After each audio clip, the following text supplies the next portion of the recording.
نحمده ونصلي على رسوله الكريم اما بعد فاعوذ بالله من الشيطان الرجيم بسم الله الرحمن الرحيم رب اشرح لي صدري ويسر لي امري واحلل عقدة من لساني يفقهوا قولي باب غسل الرجلين في النعلين باب دھونا پاؤں کا جوتوں کے اندر ہی، مثلاً چپل پہنیے، نال کہتے ہیں چپل کو جس کے تلوے ہوں اور اوپر ہلکے سے اسٹریپس ہوں.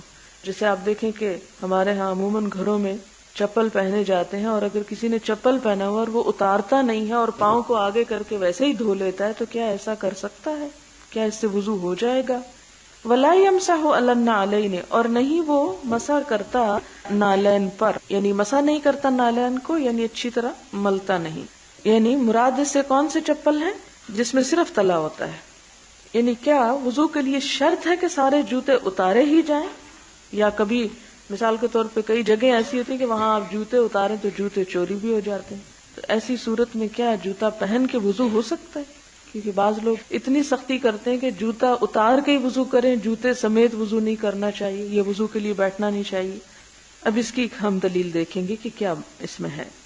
حدثنا عبداللہ ابن یوسف قال اخبرنا مالک عن سعید المقبوری عن عبید بن جریج انہ قال لعبد اللہ بن عمر یا ابا عبد الرحمن رأیتک تصنع اربعا. ابن جریج جو ہیں یہ عبداللہ بن عمر سے کہتے ہیں، جو حضرت عمر بن خطاب کے بیٹے ہیں. یا ابا عبد الرحمن، ان کی کنیت ہے ابو عبد الرحمن. رأیتک، میں دیکھتا ہوں تجھ کو، تصنع اربعا، کہ تم چار کام کرتے ہو، چار چیزیں میں تمہارے اندر دیکھتا ہوں. لم ارا احدا من اصحابک، نہیں میں نے دیکھا تیرے ساتھیوں میں سے کسی کو یصنعھا کہ وہ ان کو کرتا ہو. قال وما ہی یا ابن جریج، وہ کہتے ہیں کہ میں نے کہا کہ اے ابن جریج وہ کیا ہے؟ قال رأیتک، کہتے ہیں کہ میں نے دیکھا تجھ کو، لا تمس من الارکان، کہ نہیں تم چھوتے کونوں میں سے، الا الیمانیین، مگر دو کونوں کو. یعنی جب آپ طواف کرتے ہیں تو میں نے نوٹ کیا ہے کہ آپ صرف دو کونوں کو ہاتھ لگاتے ہیں، کعبہ شریف کے چاروں کونوں کو ہاتھ نہیں لگاتے. یمانیین یہ یمن کی طرف ہے، رکن یمانی جس کو بولتے ہیں، حجر اسود کے پچھلی طرف جو ہے، اور دوسرا حجر اسود والی جگہ. یمانیین سے کیا مراد ہے؟ رکن یمانی اور حجر اسود. ورأیتک، اور میں نے دیکھا تجھ کو. ابن جریج کہتے ہیں کہ میں نے دیکھا تجھ کو، کس کو؟ عبداللہ بن عمر کو. تلبس النعال السبتیۃ، کہ تم سبتی جوتی پہنتے ہو. نعال جوتا، چپل. السبتیہ، سبتیہ کہتے ہیں چمڑے کی ایسی جوتی جس چمڑے پہ بال نہ ہو، یعنی پلین چمڑے کی. اس جوتی کو کہتے ہیں جسے گائے کی کھال کو رنگ کے بنائی جاتی تھی لیکن اس پہ بال نہیں ہوتے تھے، پلین چمڑا، یعنی لیدر شوز، لیکن بند نہیں، چپل کی طرح کے اسٹریپس والے. ورأیتک، اور میں نے دیکھا تجھ کو، تصبغ بالصفرۃ، کہ تم رنگتے ہو زردی کے ساتھ، یعنی زرد رنگ سے رنگتے ہو. کیا رنگتے ہو؟ بال یا کپڑے. ورأیتک، اور میں دیکھتا ہوں تجھ کو، اذا کنت بمکہ، کہ جب تم مکہ میں ہوتے ہو، احل الناس، لوگ احرام باندھ لیتے ہیں، اذا رأوا الہلال، جب وہ ہلال دیکھتے ہیں، یعنی پہلی رات کا ذوالحج کا چاند. ولم تحل انت، اور نہیں تو احرام پہنتا، حتی کان یوم الترویۃ، یہاں تک کہ یوم الترویہ آ جائے. یوم الترویہ 8 ذوالحج کو کہتے ہیں. اس کو یوم الترویہ اس لیے کہتے ہیں کہ اس دن میں لوگ اپنے جانوروں کو پانی وغیرہ پلا کر تیار کیا کرتے تھے حج پر جانے کے لیے. قال عبداللہ بن عمر جواب دیتے ہیں کہ میں یہ چار کام کیوں کرتا ہوں. اما الارکان، جہاں تک کونوں کا تعلق ہے، فانی لم ارى رسول اللہ صلی اللہ علیہ وسلم، تو میں نے نہیں دیکھا نبی صلی اللہ علیہ وسلم کو، یمسو، کہ وہ چھوتے تھے، الا الیمانیین، مگر یہی دو کونے. یعنی آپ صلی اللہ علیہ وسلم کو میں نے حج میں یا عمرے میں صرف انہی دو کونوں کو ہاتھ لگاتے دیکھا، تو اس لیے میں بھی صرف ان کو ہی ہاتھ لگاتا ہوں. اور یہ اتباع کی مثال ہے. قرآن پاک میں اللہ تعالیٰ فرماتے ہیں ان کنتم تحبون اللہ فاتبعونی، اللہ سے محبت ہو کیا کرو؟ حضور صلی اللہ علیہ وسلم کا اتباع کرو. تو کہا یہ جاتا ہے کہ صحابہ کرام میں حضرت عبداللہ بن عمر جو تھے اتباع میں بہت آگے تھے، چھوٹی چھوٹی باتوں کا خیال رکھتے. وَأَمَّا النِّعَالُ السَّبْتِيَّةُ، اور جہاں تک سبتی نعال کا تعلق ہے، جوتوں کا تعلق ہے، فَإِنِّي رَأَيْتُ رَسُولَ اللَّهِ صلی اللہ علیہ وسلم يَلْبَسُ النَّعْلَ، میں نے دیکھا کہ آپ صلی اللہ علیہ وسلم نے ایسے ہی جوتا پہنا تھا. الَّتِي لَيْسَ فِيهَا شَعْرٌ، کہ جس میں بال نہیں ہوتے تھے. وَيَتَوَضَّأُ فِيهَا، اور اس میں وہ وضو بھی کر لیا کرتے تھے. اب صرف یہ جو دو لفظ ہیں، ان کی خاطر امام بخاری اس باب میں یہ حدیث لے آئے ہیں. اتنی لمبی حدیث صرف ان دو لفظوں کے لیے کہ نبی صلی اللہ علیہ وسلم جوتوں کے اندر ہی وضو کر لیا کرتے تھے. اس سے کیا پتہ چلتا ہے کہ چپل وغیرہ پہنے ہوئے اگر پانی اوپر سے ڈال لیا جائے اور پانی پاؤں کو اچھی طرح چھو جائے اور پاؤں دھل جائیں تو اس کی اجازت ہے. کیونکہ بعض جگہ ایسی ہوتی ہیں جو کیچڑ والی ہوتی ہیں، آپ کو وہاں پاؤں دھونے کی ضرورت ہوتی. اب اگر آپ جوتا اتار کے پیچھے رکھ دیں اور کیچڑ پہ کھڑے ہو کے پانی سے دھوئیں اپنے پاؤں اور پھر کیچڑ والے پاؤں پھر جوتے میں پہن لیں تو عقل مندی تو نہیں. لیکن انسان کہاں سے دلیل لائے؟ تو یہ سنت موجود ہے. فَإِنِّي أُحِبُّ أَنْ أَلْبَسَهَا، تو میں پسند کرتا ہوں، مجھے محبت ہے کہ میں ایسے ہی جوتے پہنوں. حالانکہ یہ نہ کوئی فرض تھا، نہ سنت تھا، نہ نفل تھا، صرف آپ کی محبت کی خاطر آپ جیسے کام کرتے تھے. وَأَمَّا السُّفْرَةُ، اور جہاں تک زردی کا تعلق ہے، فَإِنِّي رَأَيْتُ رَسُولَ اللَّهِ صلی اللہ علیہ وسلم، تو میں نے دیکھا نبی صلی اللہ علیہ وسلم کو، يَصْبَغُ بِهَا، کہ وہ رنگتے تھے اس کے ساتھ. فَإِنِّي أُحِبُّ أَنْ أَصْبُغَ بِهَا، تو میں پسند کرتا ہوں کہ میں بھی اسی کے ساتھ رنگ دوں. وَأَمَّا الْإِحْلَالُ، اور جہاں تک احرام پہننے کا تعلق ہے، فَإِنِّي لَمْ أَرَ رَسُولَ اللَّهِ صلی اللہ علیہ وسلم، تو میں نے نہیں دیکھا رسول اللہ صلی اللہ علیہ وسلم کو، یحلو، کہ آپ احرام باندھتے، حتی تنبعث بہ راحلتہ، یہاں تک کہ آپ کی اونٹنی آپ کو لے کے اٹھ جاتی، چل پڑتی. تنبعث، انبعاث ہوتا ہے اٹھنا، یعنی اونٹنی پہ سوار ہو جاتے تھے اور اونٹنی منا کی طرف چل دیتی تھی تو رستے میں احرام پہنتے. پہننے سے مراد یہ احرام کی نیت کرتے. اس سے کیا پتہ چلتا ہے ہم کو کہ اگر کوئی شخص مکہ جا رہا ہے عمرہ کرنے کے لیے، جیسے خواتین ہیں آپ، تو گھر میں آپ اپنا پورا ڈریس وہ پہن لیتی ہیں جس میں آپ کو عمرہ کرنا ہے. اس کا یہ مطلب نہیں کہ ڈریس پہنتے ہی آپ نے احرام کی نیت کر لی. اسی ڈریس میں آپ ایئرپورٹ جا سکتے ہیں، آپ اسی ڈریس میں جہاز پہ بیٹھ سکتے ہیں اور وہ سب کچھ کر سکتے ہیں جو حلال حالت میں انسان کر سکتا ہے. جو ہی میقات آئے، اعلان ہو، تو اس وقت کیا کرے انسان؟ نیت کر لے اور اس وقت لبیک پڑھنا شروع کر دی. احلال کا مطلب ہے بلند آواز سے لبیک پڑھنا. تحلیل جو ہے یہ لبیک اللہم لبیک کو کہتے ہیں. آپ لبیک کب کہنا شروع کرتے ہیں؟ جب کیا ہوتا ہے؟ اونٹنی اٹھ جاتی ہے. تو اسی طرح جب جہاز اٹھ جائے، چلتا رہے، تو میقات پہ جا کے لبیک کہہ سکتا ہے انسان. اب دیکھیں ہمارے ہاں بہت سے لوگ جن کو علم نہیں ہوتا، گھر سے ہی احرام پہن کے چل پڑتے ہیں، ایئرپورٹ جاتے ہیں، 10 گھنٹے فلائٹیں لیٹ ہوتی، وہاں پھر وہ پریشان ہوتے ہیں، نہ سو سکتے، نہ کھا سکتے، نہ پی سکتے ہیں، کیونکہ ان کے خیال میں احرام پہن کے انسان بت بن جائے صرف اور کوئی کام نہ کرے. حالانکہ احرام سوائے چند ممنوع چیزوں کے، جس کا ذکر کتاب الحج میں آ جائے گا، نہیں روکتا اور باقی کاموں سے روزمرہ زندگی کے. تو ایسی صورت میں اگر انسان کو یہ ہو کہ مشقت ہو جائے گی مجھ پر احرام کی، تو خواہ اس نے کپڑے پہن بھی لیے ہوں گھر سے، نیت نہ کرے. نیت کہاں کرے؟ جب میقات آ جائے، سہولت کے لیے. تو عبداللہ بن عمر کا بھی یہی طریقہ تھا کہ جب اونٹنی چل پڑتی تو پھر آپ احرام پہنتے. یہاں پر یہ جو رنگنے کی بات ہے نا، یہ تھوڑی سی ذرا قابل غور ہے. اس کے بارے میں آتا ہے کہ آپ صلی اللہ علیہ وسلم نے اپنے امامہ کو زرد رنگ سے رنگا، اور رنگنے کے لیے آپ ورس اور زعفران لگاتے تھے. ورس ایک ایسی بوٹی ہے جس کو ابالیں تو پیلا رنگ آتا ہے، اور زعفران خوشبودار چیز ہے. تو آپ صلی اللہ علیہ وسلم سے ثابت ہے کہ آپ نے اپنے امامہ کو یا لباس کو اس رنگ میں رنگا.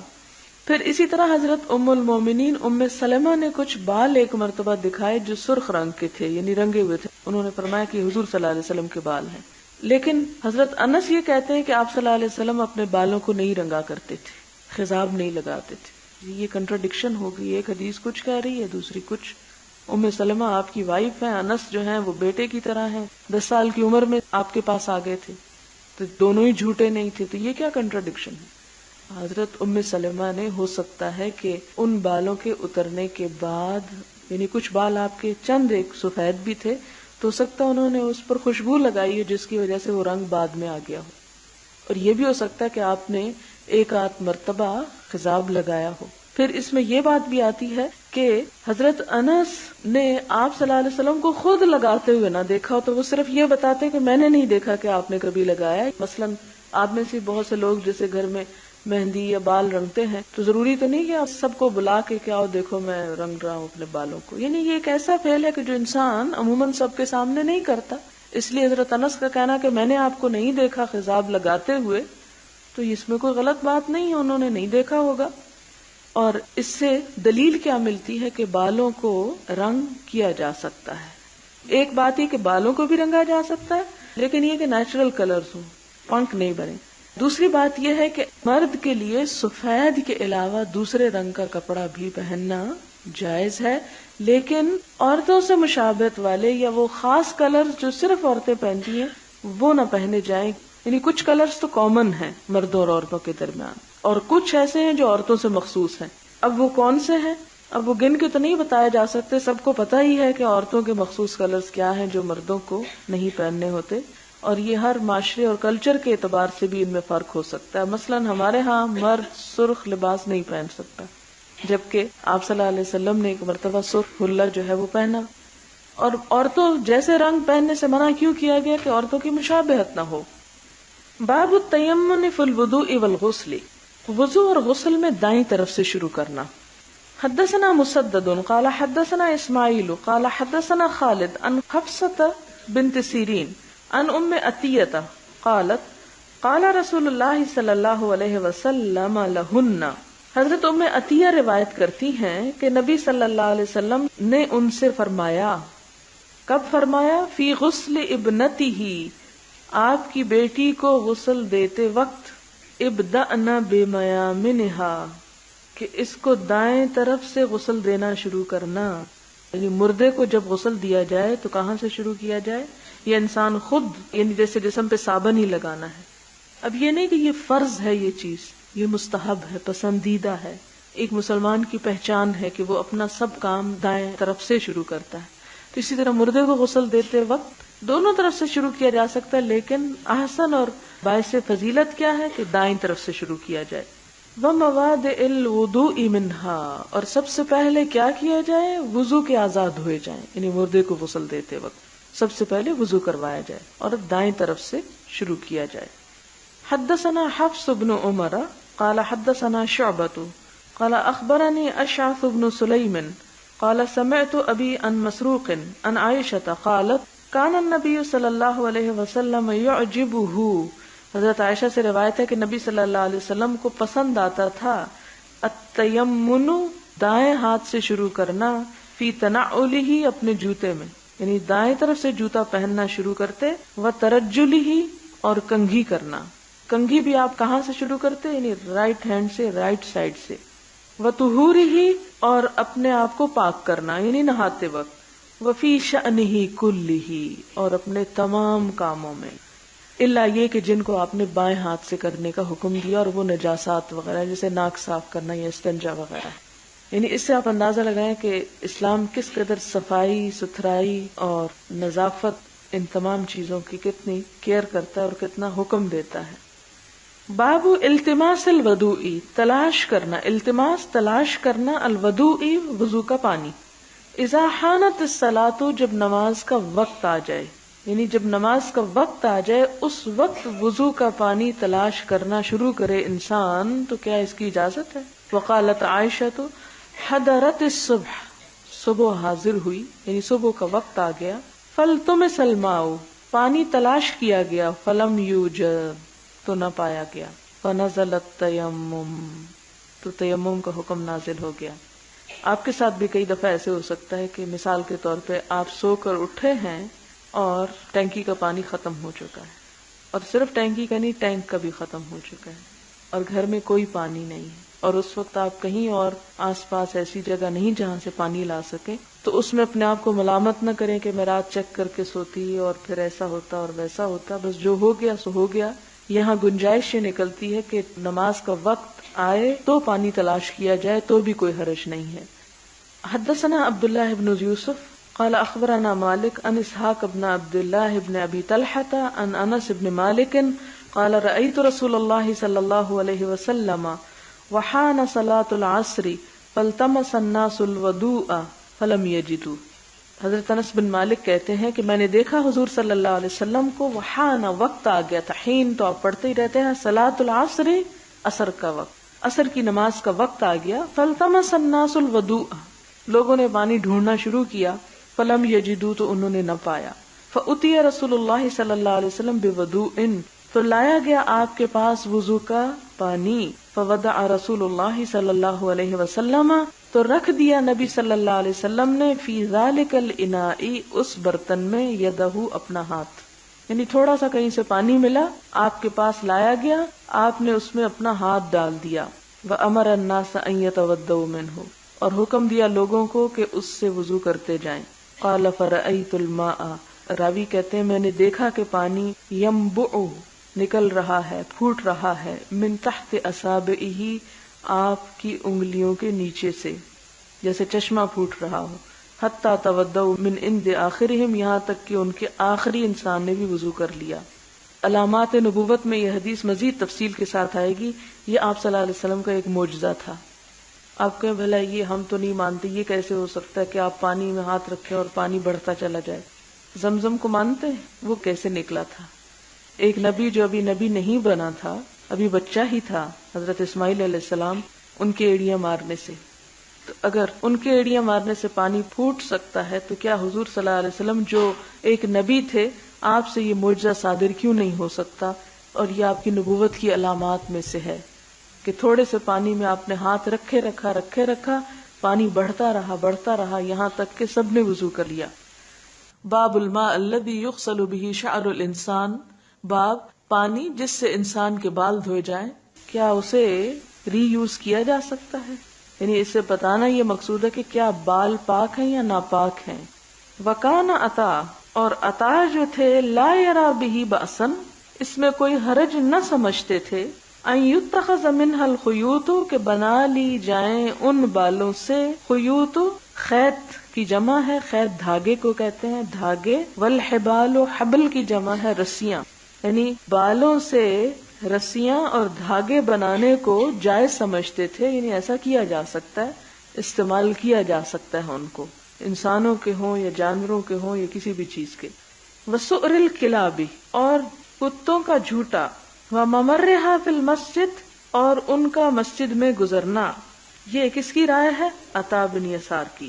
وقال الزہری اور زہری کا کہنا ہے، اذا ولغ الکلب جب جھوٹا کر جائے یا منہ مار جائے کتا، فی اناء کسی برتن میں، لیس لہ وضوء غیرہ نہیں ہے اس کے لیے وضو کا پانی سوائے اس پانی کے، یتوضأ بہ تو اسی سے وضو کر لے.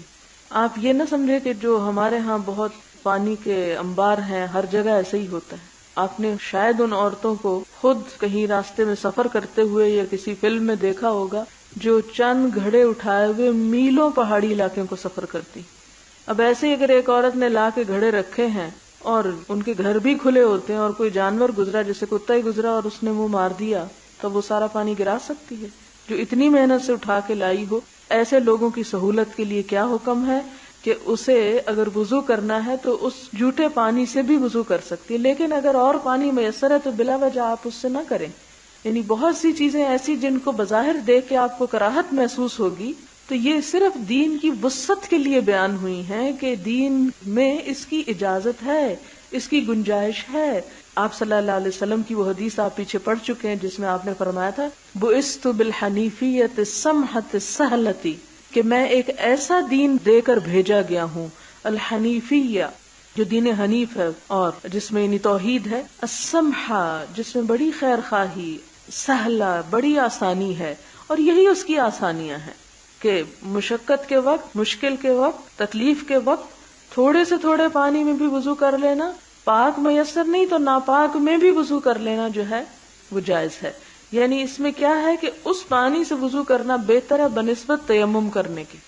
وقال سفیان ثوری کہتے ہیں، ھذا الفقہ بعینہ، کہ یہی سمجھ ہے یقول اللہ تعالی، جس کا اللہ تعالیٰ نے قرآن پاک میں ذکر کیا، فلم تجدوا ماء، اگر تمہیں پانی نہ ملے فتیمموا، تو تم تیمم کر لو، وہذا ماء وفی النفس منہ شیء یتوضأ بہ ویتیمم، وہذا ماء، اور یہ ایک پانی ہے، یعنی کتے کا جوٹا بھی جو ہے پانی ہی ہے، وفی النفس منہ شیء، اور اگر دل میں اس کی طرف سے کوئی ملال ہو تو کیا کرے، یتوضأ، وضو کر لے، ویتیمم، اور تیمم بھی کر لے، یعنی احتیاطاً دونوں چیزیں کر لے تاکہ اس کے دل کا ملال نکل جائے۔ یہ ایک دوسری رائے ہے۔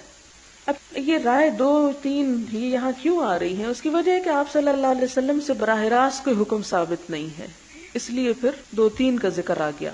حدثنا مالک بن اسماعیل قال حدثنا اسرائیل عن عاصم عن ابن سیرین قال قلت لعبیدة عندنا من شعر النبی صلی اللہ علیہ وسلم اصبناہ من قبل انس۔ ابن سیرین عبیدہ سے کہتے ہیں کہ ہمارے پاس نبی صلی اللہ علیہ وسلم کا ایک بال ہے، شعر، اصبناہ، پایا ہم نے اس کو، من قبل انس، حضرت انس کی طرف سے، یعنی وہ حضرت انس کے پاس تھا، ان سے ہم نے لے لیا، او من قبل اہل انس، یا انس کے گھر والوں سے لیا ہم نے، ظاہر حضرت انس کی چیزیں گھر والوں کی تھی، اس لیے دونوں میں فرق نہیں۔ فقال، تو اس نے کہا، کس نے؟ عبیدہ نے، کیا کہا؟ لَأَن تَكُونَ عِنْدِي شَعْرَةٌ مِّنْهُ أَحَبُّ إِلَيَّ مِنَ الدُّنْيَا وَمَا فِيهَا، کہ ہوتا میرے پاس ایک بال بھی ان میں سے تو زیادہ پیارا ہوتا مجھے وہ ساری دنیا سے اور جو کچھ اس میں ہے۔ یعنی آپ صلی اللہ علیہ وسلم کا اگر ایک بال مجھے مل جاتا تو میرے نزدیک وہ دنیا کی تمام دولت سے بڑھ کے بہترین چیز تھی۔ یہ محبت کی علامت ہے، اور ظاہر ہے کہ صحابہ کرام نے آپ کے بعد ان چیزوں کو بھی سنبھالا، آپ کے لباس کو، آپ کے بالوں کو، آپ کی زندگی میں بھی آپ کی بڑی قدر کرتے تھے، لیکن جب آپ دنیا سے رخصت ہو گئے تو ان چیزوں کی ویلیو اور زیادہ بڑھ گئی، اور شوق بڑھ گیا۔ اور آپ کو معلوم ہوگا کہ یہ کشمیر میں ایک حضرت بل ہے، یہ کوئی شخص نہیں ہے، یہ بل دراصل میں بال ہی ہے۔ کہا یہ جاتا ہے کہ وہاں پر حضور صلی اللہ علیہ وسلم کا ایک بال دفن ہے، اور اس بال کے دفن ہونے کی وجہ سے، اب معلوم نہیں وہ روایت درست ہے یا نہیں، لیکن جو کچھ بھی ہے مگر منسوب ضرور ہے اس جگہ سے، تو اس کی وجہ سے اس جگہ کا اتنا احترام ہے۔ آپ کو یاد ہوگا کہ جب انڈین گورنمنٹ نے اس کو نقصان پہنچایا تو کتنا شور اٹھا تھا۔ تو یہ آپ صلی اللہ علیہ وسلم کی ذات سے محبت کا ایک اظہار ہے، اور یہ محبت کو غلوب نہیں اور ناجائز نہیں، اور یہ کہنا کہ یہ کیا بال ہی لے کے بیٹھے رہو، عمل کرو، عمل اپنی جگہ ہے، لیکن یہ اظہار محبت اپنی جگہ ہے۔ ہمیں ایسے خشک عمل کا حکم نہیں دیا گیا کہ جس میں ہم صرف اسٹریٹ فارورڈ 2 and 2 4 کر کے عمل کر لیں، نہیں، اس میں چاہت، محبت، احترام اور آپ صلی اللہ علیہ وسلم کا اتباع اور وہ تمام چیزیں جو ہیں وہ ساتھ ساتھ ہونی چاہیے۔ اور ہمارے ہاں مشکل یہ 2 گروہ بن گئے، ایک نے صرف محبت پہ ہی تکیہ کر لیا کہ صرف محبت ہی کافی ہے، بالوں کا دیدار کر کے یا چوم کے یا اس جگہ کو سجدے کر کے سمجھا کہ ہمارا کام تمام ہو گیا۔ اس کے ری ایکشن میں دوسرا گروہ یہ کہ وہ ان ساری چیزوں کی نفی کر کے صرف اور صرف عمل کی باتیں کرنے لگا، جبکہ بہترین عمل ان دونوں چیزوں سے مل کر بنتا ہے کہ جس میں عمل کی بات بھی ہو لیکن محبت بھی ساتھ ہو، اس لیے کہ آپ صلی اللہ علیہ وسلم کی محبت ایمان کا حصہ ہے۔ اور جیسا کہ وہ حدیث پیچھے باب حلاوت الایمان میں پڑھ چکے کہ ایمان کی مٹھاس، حلاوت اسے نصیب ہوتی ہے جسے اللہ اور اس کا رسول صلی اللہ علیہ وسلم ہر دوسری چیز سے زیادہ پیاری ہو جائے۔ وہاں یہ نہیں کہا گیا کہ وہ ہر دوسری چیز سے بڑھ کے ان کا حکم مانے، حکم ماننا بھی اسی وقت آسان ہوتا ہے جب کسی کے ساتھ محبت ہوتی ہے۔ تو یہاں بال سے محبت جو تھی دراصل آپ ہی سے محبت کا ایک حصہ تھی۔ حدثنا محمد بن عبد الرحیم قال حدثنا سعید بن سلیمان قال حدثنا عباد عن ابن عون عن ابن سیرین عن انس ان رسول اللہ صلی اللہ علیہ وسلم لما حلق رأسه، کہ نبی صلی اللہ علیہ وسلم نے جب اپنا سر منڈوایا، کان ابو طلحہ، تو ابو طلحہ جو تھے، اول من اخذ من شعرہ، سب سے پہلے تھے جنہوں نے آپ کے بال لیے، یعنی سب سے پہلے یہ کام ابو طلحہ نے کیا، اور آپ صلی اللہ علیہ وسلم نے منع نہیں فرمایا۔ اگر بال رکھنا یا دیکھنا یا اس سے محبت کرنا ایک بدعت ہوتی، ایک ناجائز کام ہوتا، تو آپ صلی اللہ علیہ وسلم اسی وقت ابو طلحہ سے کہتے کہ تم یہ بال مت اٹھاؤ، یہ غلوب نہیں ہے۔ اس وقت یہ باتیں پھر ناجائز ہو جاتی ہیں کہ جب صرف یہ کام انسان شروع کر دے اور عمل کا کچھ نہ کرے۔ باب اذا شرب الکلب فی اناء، باب جب پی جائے کتا کسی برتن میں تو پھر کیا اس کا حکم ہے۔ حدثنا عبد الله بن يوسف عن مالك عن ابي الزناد عن الاعرج عن ابي هريرة ان رسول الله صلی اللہ علیہ وسلم قال کہ نبی صلی اللہ علیہ وسلم نے فرمایا اذا شرب الكلب جب کتا پانی پی لے فی اناء احدکم تم میں سے کسی کے برتن میں فلیغسلہ سبعا چاہیے کہ 7 مرتبہ دھوئے اس کو، کیونکہ اس کا لعاب جو ہے ناپاک ہے۔ اب آپ کہیں گے یہ کیا کنٹراڈکشن، وہاں کہتے ہیں وضو کر لے، یہاں کہتے ہیں ناپاک ہے۔ یعنی اصل حکم تو یہی ہے کہ ناپاک ہے، وہاں صرف کس لیے اجازت ہے۔ اب مثال کے طور پر آپ دیکھیں کہ عموماً ہماری عورتیں بہانہ کرتی ہیں جی نماز نہیں پڑھنی اس لیے کہ کپڑے ناپاک ہیں، معلوم نہیں کس چیز سے ناپاک ہیں، لیکن یہاں تک حکم ہے کہ اگر پاک کپڑا ہے ہی نہیں کوئی تو ناپاک سے بھی پڑھ لو۔ مثلا سفر میں آپ کوئی ایسی وجہ ہو گئی نجاست کی تو اس میں یہ کہ نہیں ہے کچھ اور، اگر ہے تو چینج کر لو، نہیں ہے تو اس میں بھی پڑھ سکتے۔ یہاں تک حکم آتا ہے فقہ کی کتابوں میں کہ اگر کسی کے کپڑے چوری ہو جائیں اور وہ برہنہ تھا، نہا رہا تھا اور نہا کے دیکھا کپڑے نہیں ہیں، نماز کا وقت آ گیا، نماز نہ چھوڑے، اس حال میں بھی نماز ادا کر لے۔ یہاں تک حکم ہے، یعنی اس نماز کی اہمیت کا۔ یہ دو کنٹرڈکشن نہیں ہے، اس سے مراد یہ کہ ضرورت کے وقت ایسا پانی بھی استعمال کیا جا سکتا ہے، لیکن اصل حکم کیا ہے کہ نجاست کتے کی 7 دفعہ، اور ایک اور حدیث میں آتا ہے جس کا یہاں ذکر نہیں کہ 7ویں مرتبہ مٹی سے دھوئے۔ اچھا، اسی طرح یہ ہے ایک اور بات، یہ 7 مرتبہ دھونے کی ایک طبی وجہ بھی بتائی گئی ہے کہ کتے کے لعاب کے اندر ایسے جراثیم موجود ہوتے ہیں کہ جو انسانی صحت کے لیے نقصان دہ ہیں۔ فرینچ میں ایک آرٹیکل چھپا تھا جس میں بڑی تفصیل سے انہوں نے کتے سے لگنے والی بیماریوں کا ذکر کیا تھا۔ لیکن دوسری جگہ یہ آتا ہے کہ سور کا جو ہے جوٹھا وہ 3 مرتبہ سے پاک ہو جاتا ہے اگر سور کسی برتن میں منہ ڈال دے۔ اس سے کیا پتہ چلتا ہے کہ 7 مرتبہ دھونا کتے کی نجاست کی وجہ سے نہیں ہے صرف، بلکہ اس میں ایک خاص وہ جو اس کے اثرات ہیں ان کی وجہ سے ہے۔ اور جانوروں کا بھی تو لعاب ہوتا ہے، لیکن اس کے لعاب میں جو خاص تاثیر ہے کسی خاص بیماری کی، اس سے بچنے کے لیے کہا گیا۔ حدثنا اسحاق قال اخبرنا عبد الصمد قال حدثنا عبد الرحمن بن عبد الله بن دینار قال سمعت ابي عن ابي صالح عن ابي هريرة عن النبي صلی اللہ علیہ وسلم کہ نبی صلی اللہ علیہ وسلم نے فرمایا ان رجلا کہ ایک شخص رأى کلبا اس نے دیکھا ایک کتے کو یأکل الثرى وہ تری کھا رہا ہے، یعنی مٹی چاٹ رہا ہے، من العطش پیاس کے مارے۔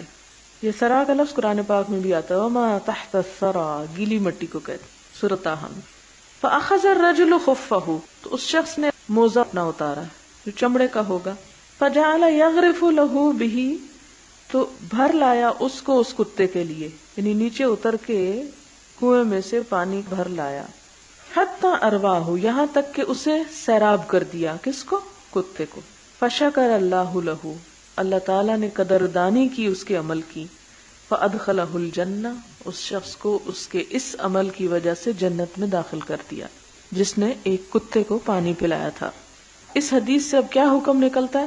وقال احمد بن شبیب احمد بن شبیب کہتے ہیں حدثنا ابی عن یونس عن ابن شہاب قال حدثني حمزة بن عبد الله عن ابیہ قال كانت الكلاب تبول۔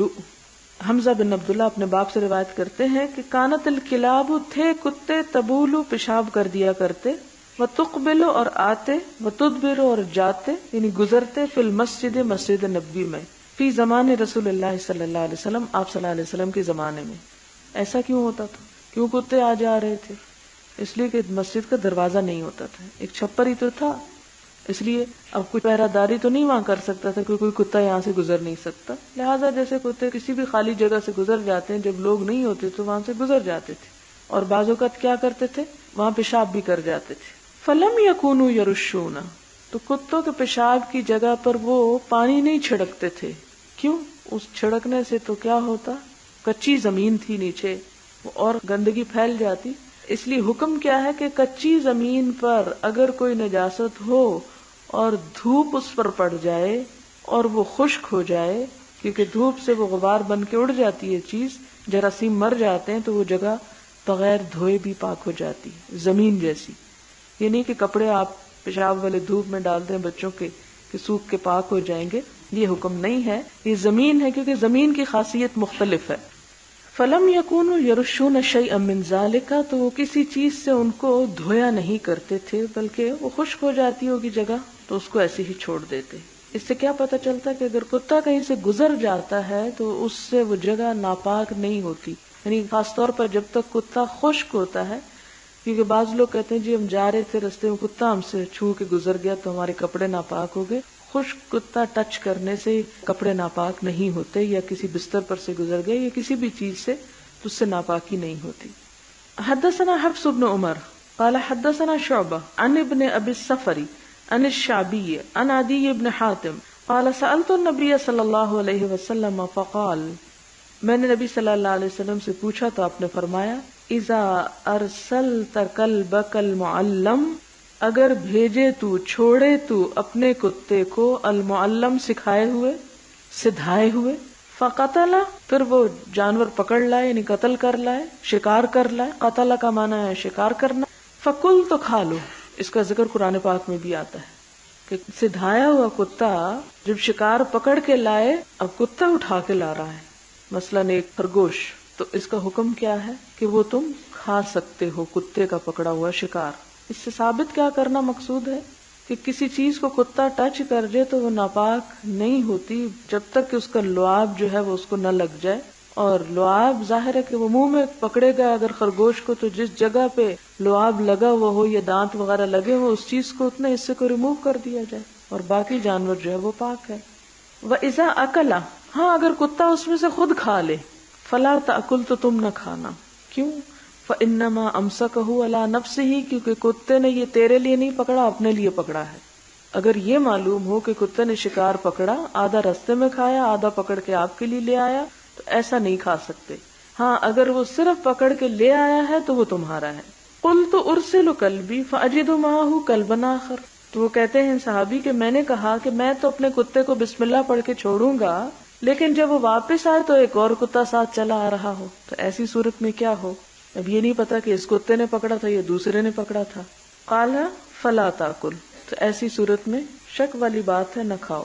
فانما سمیت، کیونکہ تم نے بسم اللہ پڑھی تھی، علی کلبک، صرف اپنے کتے پہ، ولم تسمی علی کلب آخر، اور دوسرے کتے پہ نہیں پڑھی تھی. معاملہ مشکوک ہو گیا، لہذا ایسا شکار نہیں کھا سکتے. وہ مشبہات کی مثال آپ نے مانگی تھی، یہ بھی اسی میں سے ہے کہ شبہ ہو گیا کہ یہ اپنے کتے کا پکڑا ہوا شکار ہے یا دوسرے کا. اور کتا جب شکار پکڑے تو جہاں اس کی رال لگی ہو یا جتنا حصہ اس کے دانت وغیرہ اس میں ہو تو اس کو ہٹا دینا کافی ہے، مراد سے یہ